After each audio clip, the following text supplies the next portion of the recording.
An 84-year-old woman vanishes from her home in the middle of the night. No shoes, no medication, no hearing aids, no glasses, just her pajamas and whoever took her. This is the disappearance of Nancy Guthrie, and if you think you already understand this case, I need you to listen closely, because there are details buried inside this investigation, details that have barely been discussed, that completely change how this story reads. And I want to start with Savannah Guthrie's interview, because something about it has been bothering me. Not the emotion, not the tears. Those are real and they make complete sense. What caught my attention was something more subtle, the way she chose her words. The things she said, and more importantly, the things she didn't. Savannah Guthrie is not just a grieving daughter. She is one of the most experienced broadcast journalists in the country. Someone who has spent decades covering high-profile cases, sitting across from law enforcement, understanding exactly how sensitive information can derail an active investigation.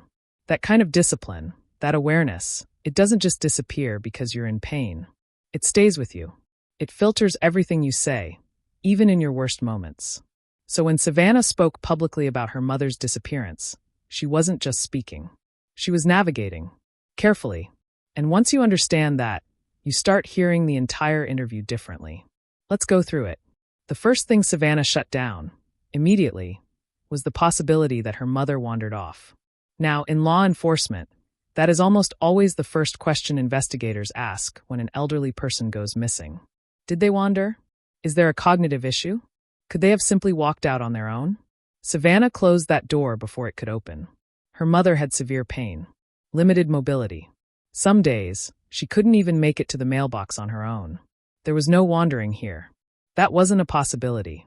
But here's what makes that statement so significant. She didn't say it tentatively. She didn't say, "I don't think she wandered." She said it with certainty. And that kind of certainty in the early stages of a missing persons case, from a family member who also happens to be a trained journalist, tells you something. It tells you this family knew very early on that something intentional had happened. This wasn't a medical emergency. It wasn't confusion. It wasn't an accident. Someone came for Nancy Guthrie. Now let's talk about something that I don't think got enough attention, and it absolutely should have. The back door was propped open. It was still open when the family arrived. Take a second and sit with that, because most people hear it and they move on. But you shouldn't. A propped door is not incidental. That is behavior. That is a choice someone made, either to move in and out of the property quickly, to allow another person access, or to manage movement through different parts of the home at the same time. Here is what makes this detail even more striking. From what we understand, Nancy was taken out the front door. So why is the back door still open? If this was one person acting alone, a single panicked individual, why are two separate entry and exit points involved? That doesn't suggest chaos. That doesn't suggest someone acting on impulse. That suggests coordination. And when you layer that with the timeline, a 40-minute window, something starts to take shape that is more disturbing than most people are willing to say out loud. This was not rushed. It was not sloppy. Whatever happened inside that home was controlled. It was structured, and it appears to have involved deliberate movement across multiple areas of the property at the same time. Now, the condition Nancy was taken in. Pajamas. No shoes. No medication. No hearing aids. No glasses. Emotionally, that is devastating. A woman of 84, already limited in her mobility, taken in the middle of the night, completely stripped of everything that helps her function. But analytically, those details are critical, because they tell us exactly what kind of event this was. No shoes means there was no preparation on her part. No medication means she wasn't given time to gather anything. And the hearing aids, the glasses, those aren't incidental items. Those are orientation tools. Without them, an 84-year-old woman in an unfamiliar place, in the middle of the night, would have been disoriented, confused, unable to fully process what was happening to her. That is not a coincidence. That is someone removing every layer of resistance, not through physical force alone, but through total sensory disorientation. You don't need someone to fight back if they can't fully comprehend what's happening. This case, from the very beginning, has the hallmarks of a targeted operation. Let's move to the physical evidence. There was blood found on the front porch. Now, the presence of blood, and the pattern of that blood, tells investigators something important. Based on what has been described, The indications are that Nancy was upright, standing, possibly being assisted or guided through that doorway. And embedded within that blood pattern, there appears to be a footwear impression. Think about what that means. Nancy had no shoes. She was barefoot. So whose footwear made that impression? If that impression belongs to someone else, someone moving through the same space at the same time, that is not a theory anymore. That is physical evidence of another person's presence. And if that person was helping move an 84-year-old woman through a doorway in the middle of the night, then this case is exactly what the physical evidence is beginning to suggest.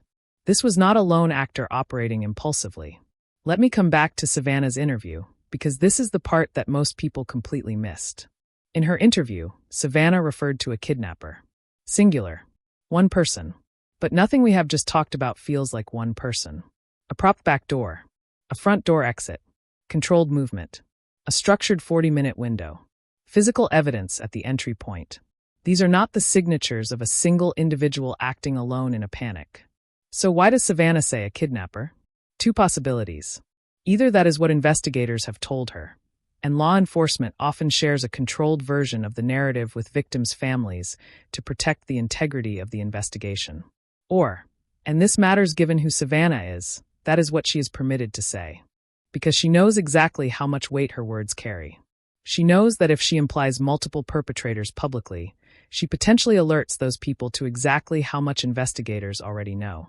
That is not speculation. That is professional discipline in the middle of grief. And it is worth paying attention to.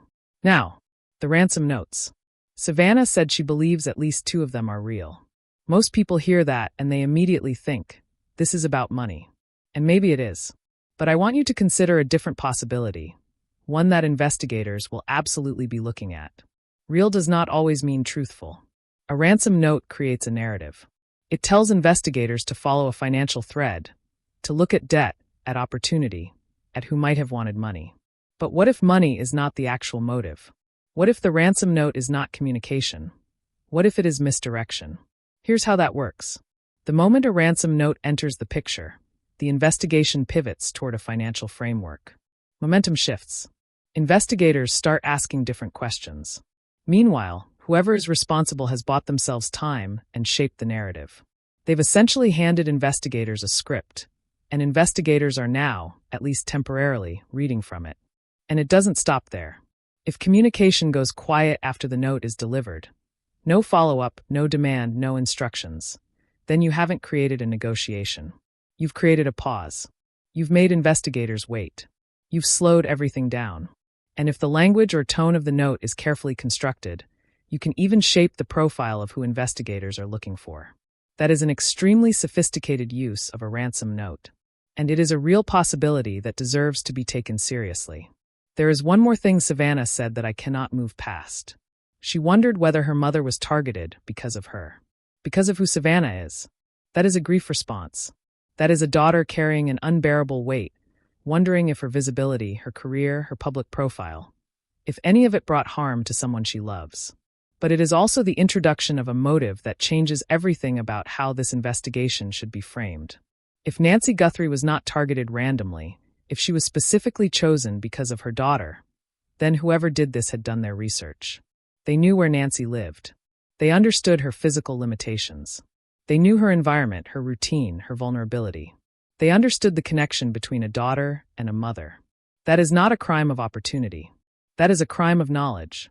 And the more you stack all of this together, the coordinated access points, the stripped conditions, the footwear evidence, the singular language from a journalist who knows exactly how to measure her words, the possible misdirection of a ransom note, the more this case stops looking like a random abduction. It starts looking like a plan. At the end of all of this analysis, I keep coming back to one thing. An 84-year-old woman was taken from her home in the middle of the night without her shoes, without her medication, and without a chance. Someone planned this. Someone carried it out.